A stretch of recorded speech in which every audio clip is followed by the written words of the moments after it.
Welcome to the Darcy Wellness Show. In this series of shows, we want to offer you complementary and alternative medical approaches to illnesses that are non-surgical, non-drug, but natural options using complementary alternative approaches. We hope that you'll join us in this exploration, an exploration that may save you or a loved one a lot of needless suffering. My name is Jeff Darcy. I'm director of the Darcy Wellness Clinic, acupuncturist and herbalist. And with me today in the studio are Arthur Gertler. Welcome, Arthur. Medical doctor extraordinaire. And Christopher Ali, who is with Douglas Labs, a manufacturer of advanced nutritional supplements. And today we want to talk about heart disease. So before we kick off, Arthur, would you just explain to us what is heart disease? Well, the most common type of heart disease is what we all know of as arteriosclerosis or atherosclerosis, blockage of the coronary arteries because of arteriosclerosis, plaques of calcium and other substances that narrow the opening of the artery and eventually prevent enough blood flow into the muscle of the heart to cause a heart attack or angina, chest pain due to insufficient blood flow. I think we all must know somebody with heart disease close to us. You know, my father died, my aunts and uncles all died of heart disease. It's really quite an epidemic. We have some statistics about heart disease that we'll throw up right now, but it really is the number one cause of death in the U.S. and probably the number one problem in the U.S., wouldn't you say? Oh, yes. Yeah. So the cardiovascular disease, I think there's 79 million people suffering high blood pressure, 72 million Americans. Coronary heart disease is 15 million. Acute heart attack, it's just on and on.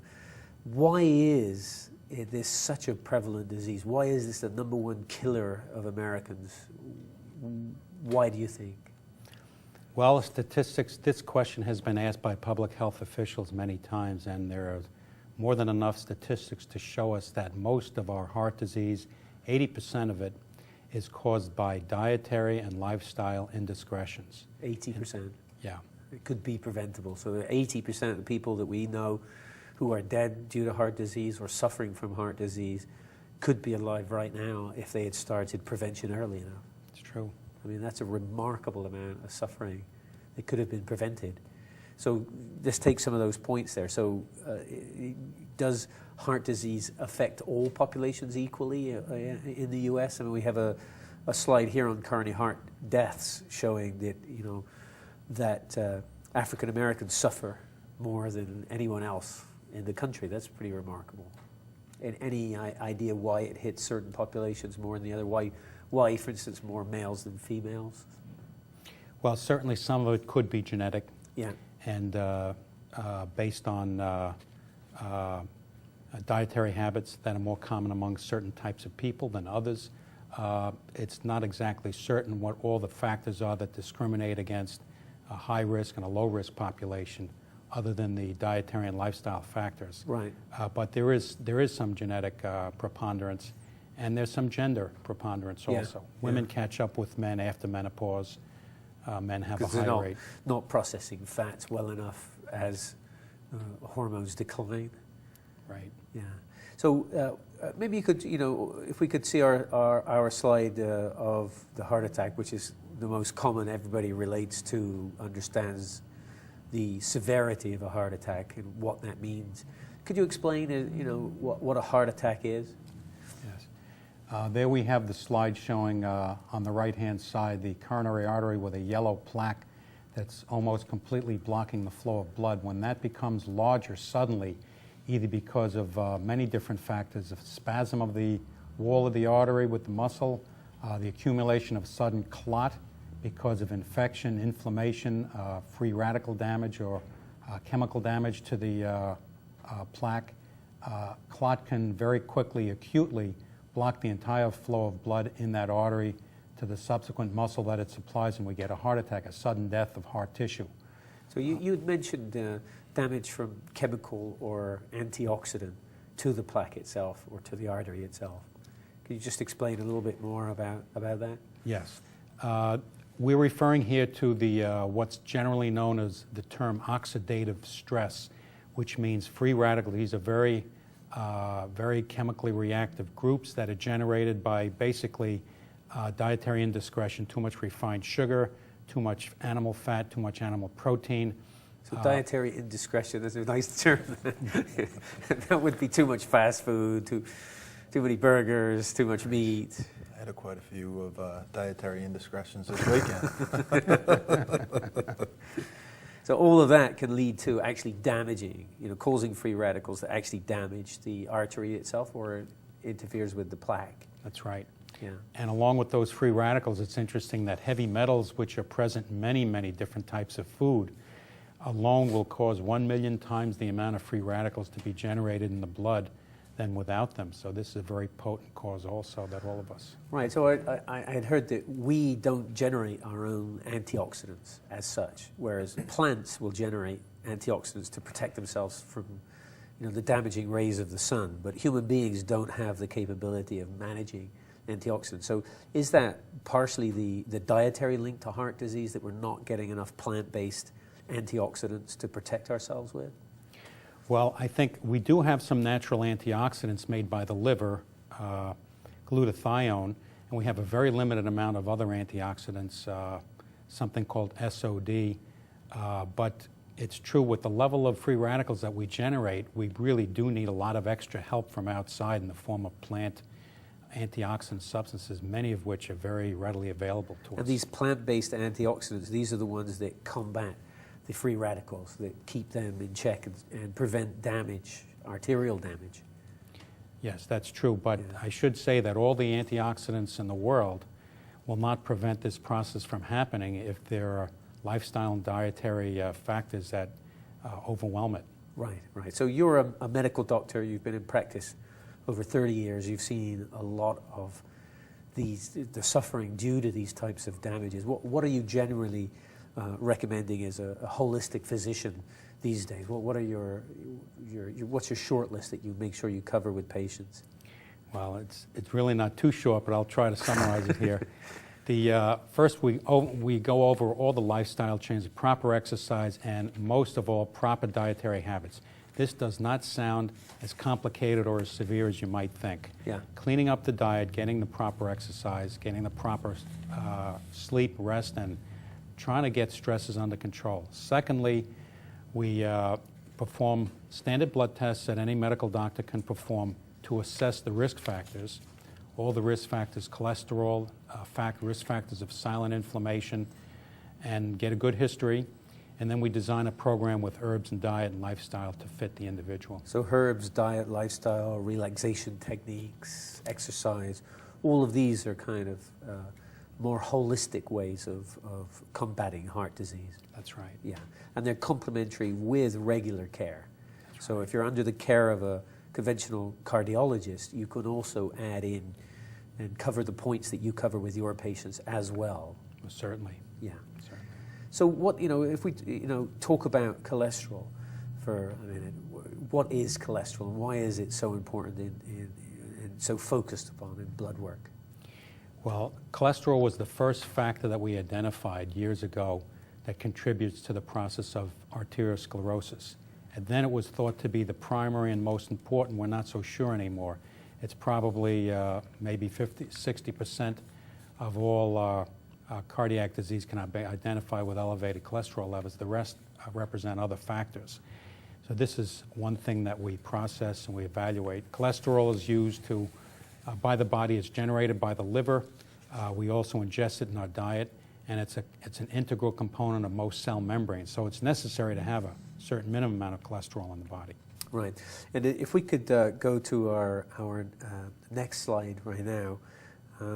So some of the factors that are involved with high cholesterol would be high consumption of animal protein, of high consumption of fats, and actually we can see from the slide a healthy artery, which is unclogged, and then the beginning of that kind of cholesterol plaque building up, and then the severely restricted artery that can really be life-threatening. And if we move on to our next slide, which is our favorite cholesterol cartoon. If we could see the cholesterol on the outside, we might do a great deal more about it than what we're doing normally.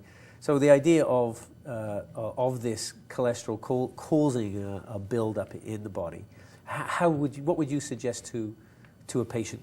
If I was your patient, sat in for a consultation with you at the Darcy Wellness Clinic, what would you suggest to me? Well, the first thing we have to do is measure it in your blood. And there are some newer tests where we can very accurately measure the different fractions of cholesterol. Sometimes having a total normal cholesterol level in the blood is not so good because it includes some high-risk fractions. Other times having elevated cholesterol doesn't have to be treated because the fractions are not high risk. So we evaluate these with special tests. Which kind of test? So obviously you do the standard cholesterol test, the CR protein. Yeah, the CRP, CRP. C-reactive protein. Yeah. But there's a newer cholesterol class called the VAP, vertical profile.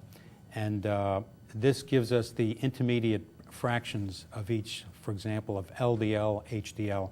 We get a much more accurate view So of what LDL has and to be treated. HDL are good and bad cholesterols. Right. And what kind of ratio they're in.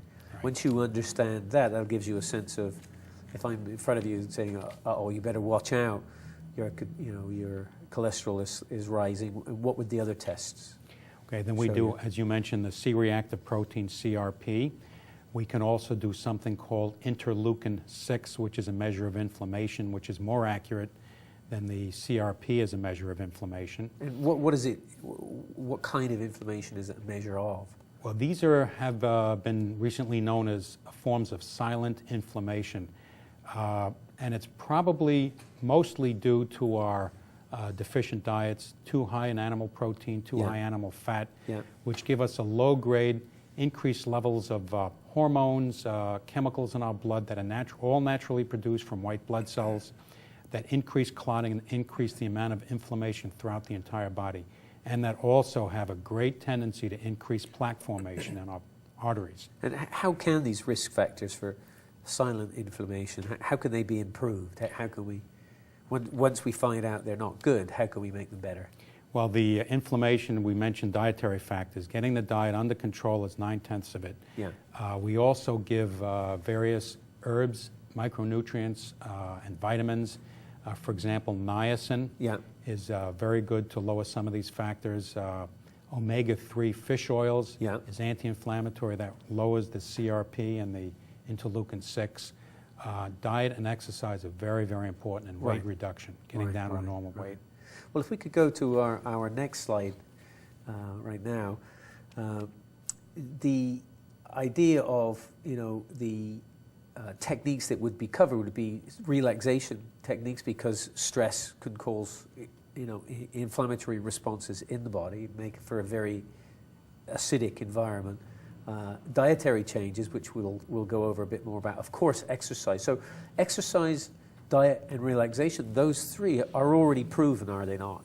Demonstrated in studies by Dean Ornish to reverse heart disease, not just prevent, but actually reverse plaquing. Could you tell us a little bit about Dean Ornish's study?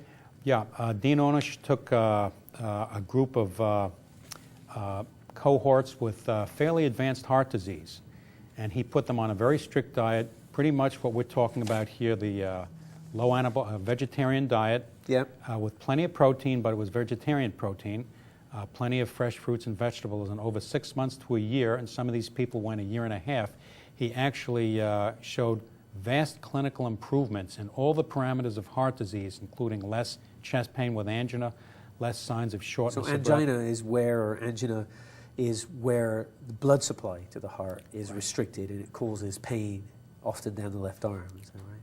That's right. Yeah. And these people were able to, most of these people were restricted to their homes or bedridden. Every single one of them was able to walk or even slowly jog or walk fast 3 to 4 miles at the end of the study. They increased their exercise tremendously without symptoms of cardiac disease. Yeah. So this is not just using drugs or surgery. This is using relaxation or meditation techniques they used in the study, increase in exercise, and a super low-fat diet is what Ornish kind of based those results upon. Right. I'd actually heard of another study in Glasgow which has the highest heart disease of Europe, Glasgow and Scotland. And what they found was they just did one intervention on those a 2-year waiting list for triple bypass on the National Health in Scotland.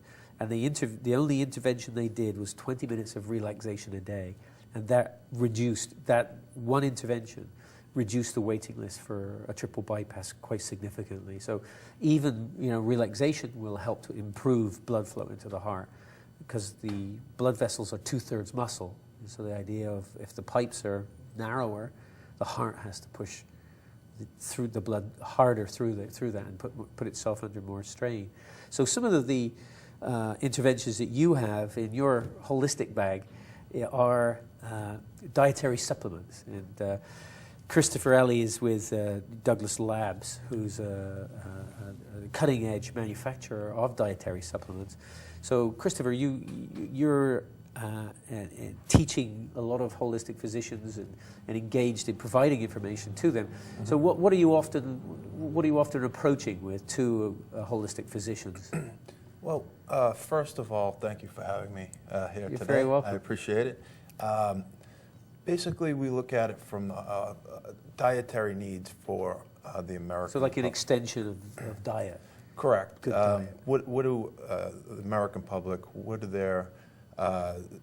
they lacking in? Yeah. What is successful in other areas of the world that we don't incorporate into our diets for whatever reason? There's been several studies on Eskimos in Alaska with fish oil pertaining to heart disease, and that's part of their natural diet. They ingest fish on a regular basis because it's part of their environment.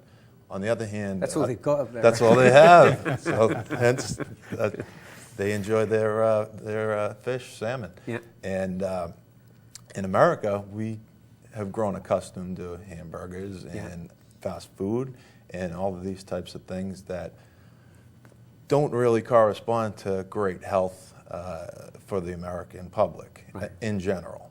And, so the idea of using fish oils, we're not around the cold north with lots of availability to fresh fish, and oftentimes there are mercury toxicity issues. And they say that we shouldn't really have fish more than 2 times a week. So the fish oils that supplement companies are providing, they're checked, are they not? The purification of a company like Douglas Laboratories, that's where the difference between Douglas that's only used by physicians and dispensed by physicians, professionals. We're certified beyond the regulations that we take care of. To make sure there's no nasty stuff no from toxins. the fish into the capsule. We test raw materials, yeah. And before there's a process, throughout the process, the products are constantly tested, so we can validate that there are no toxins within, especially fish oil, where the mercury levels is quite a concern for the doctors. So there's also verification from many cultures around the world. There's the Okinawan study that came out, which is a 20-year study on the Okinawan diet and why do they have the highest longevity in the world. Why do they have 80% less heart disease than the U.S.? Mm-hmm. And one of the major factors that came back was, like the Eskimos, they have a lot of fish on a regular basis. Mm-hmm. And so the fish oils are certainly a major part of that. Then we have the China study, which is an extensive study in China done by Cornell University that found a higher correlation of cancer and heart disease and more of the industrialized diseases of arthritis and cancer, heart disease, based upon eating animal protein. Maybe you could tell us a little bit about how animal protein and dairy products are a part of that heart disease picture. Well, as we mentioned before, we don't know all the factors, but we do know that eating food that's at the top of the food chain increases your exposure to all sorts of toxins, whether they be fertilizers, heavy metals, pesticides, fungicides, herbicides, and you're really skimming off the top of the toxicity list by ingesting this. In addition, you may be increasing to higher than normal levels your amount of fat, and the wrong type of fat. This is the saturated fat, let alone if there's trans fat or other types of hydrogenated fats, which they usually are in industrialized processed countries with processed food. So we're eating somewhat of the wrong food for our genetic and for our species. We were never intended to eat this sort of food. If you look at the diets that other primates that are very similar to us in the gastrointestinal tract and are supposed to have compared to what we have, it's mostly vegetarian, some animal protein, very little. Yeah. And this is probably what an omnivore should eat. We're not eating it. We're having processed foods in addition, not just fresh animal food, but processed animal food. And this is leading to a whole host of all of our chronic degenerative diseases, which were outlined in the China study, namely arterial heart disease, cancer, arthritis, bone disease, osteoporosis in women, and many other neurologic diseases, Parkinson's disease. It seems like almost the vegetable protein keeps the animal protein in check. You know, there's studies that show the greater amounts of ingestion of plant-based proteins counterbalances and counteracts the animal protein. So when we actually stop eating plant-based diets, then it's like a double-edged sword. Not only are we getting the animal protein, but we're not getting the protection from the plant-based proteins as well. Yeah, as Chris had mentioned before when we were discussing this, not only is our diet deficient, but the agricultural industry has used soil over and over again for crops for the last 100 years, and that's become deficient. So even when we do have vegetarian diets, they become deficient too. So we should supplement most of these with vitamins and minerals. Very important. Right. The plant-based products, as you say, have all the antioxidants and the things that will neutralize some of the deleterious effects of the animal protein. Right. So, Christopher, your company works with a lot of cutting-edge physicians who are, like Dr. Gertler, really using holistic, natural methods, plant-based methods, vitamins, minerals, and they're developing protocols from their own patients. Can you tell, what would you say are the top 5 products that most of those cardiologists are using in their practices? It varies, but there are standard. A multivitamin is essential. Yeah. With a B complex. B complex, including folic acid, has been proven through research. So the idea of folic acid coming from leafy greens, if we're not getting the leafy greens, then at least get the multivitamin. Correct. Yeah. It's recommended 5 servings of vegetables minimum, fruits and vegetables minimum per day. Yeah.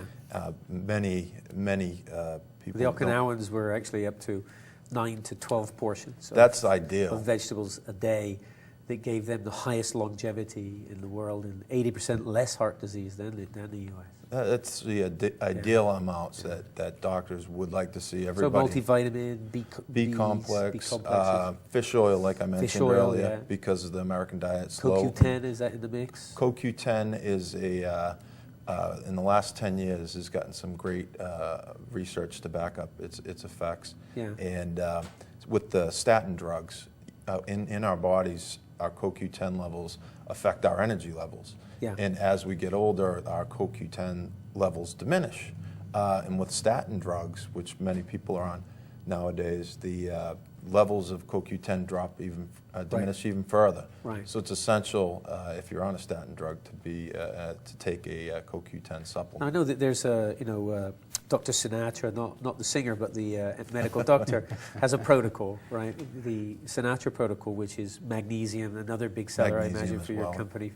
So magnesium, L-carnitine, coenzyme Q10, and D-ribose. Maybe you could explain a little bit about how you use that protocol in your practice, Dr. Gertler.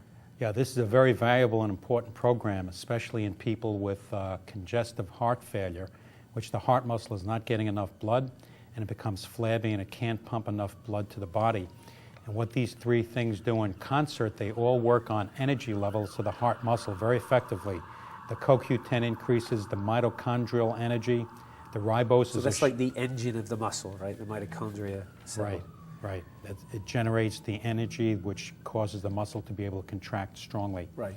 The ribose does a similar thing, and the L-carnitine in a different way does the same thing. So you're getting 3 different ingredients, natural ingredients, which do the same thing to strengthen the heart muscle, and it's very effective. Right, so what we're talking about then is diet, getting a lot more fruits and vegetables into your diet, staying away from refined carbohydrates, refined foods in general, trying to keep at least to, as the China study would say a 5% animal protein in your diet.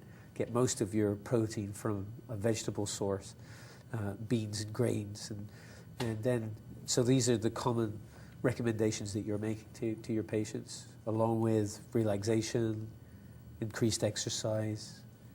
Are there any other favorites that you like to throw into your Well, patients? Chris mentioned CoQ10 and statins. We have very readily available natural statin-like herbs which do not reduce the CoQ10 in the body and do not have any of the side effects that the statin drugs have. One of which is called red yeast rice, Yeah. and the other one is called polycasinol, a sugarcane product. And either one of these can be used instead of statins. And I would say if people followed the advice that we give them about diet and exercise and take some other herbs, you can get just about the same effect as you can with statins with these, with no side effects. One of my favorite herbs is from the commiphora tree. It's a sap from the commiphora tree, gugalipids. But in my experience and in a lot of the studies that I've read on gugalipids, lowering cholesterol levels, is that it can only go to about 20%.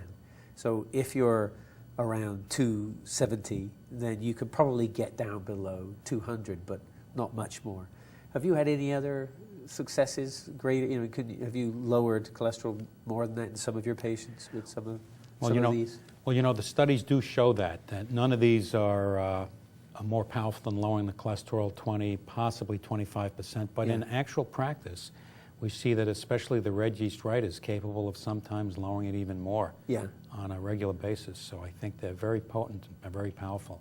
Right. All of these together. And I must add that the panoply of natural agents, the herbs, the vitamins, the micronutrients, have such a wide spectrum of use in cardiac disease. They have much broader spectrum than you can be obtained with the standard drugs that are available. Yeah. So just to wrap up then, what we've been saying is, increasing in exercise, watching your diet in a very specific way, getting coaching on that, getting a custom designed vitamin and herbal program, along with 20 minutes of progressive relaxation each day, increasing a sensible exercise regime can have a major impact on cardiovascular disease. Oh, I think so. Yeah. I think so. Substantial impact. And many people have actually reversed, they're not just slowed the disease, but reversed the disease with objective testing. Well, thank you very much for coming in. Dr. Gertler, holistic physician at the Darcy Wellness Clinic, and Christopher Alley, territory representative extraordinaire with Douglas I didn't Laboratories. bring any sandwiches this time. I'm sorry. Thanks very much for coming into the studio today. And just want to wrap up by saying that there are non-drug, non-surgical, natural alternatives for most diseases and illnesses. And in our series of Darcy Wellness programs, we want to cover specifically each one in the series of 8. We'll take out we'll approach the major illnesses that are commonly approached that can have a major difference made in your health. From us at Darcy Wellness Show, we want to wish you and your loved ones great health.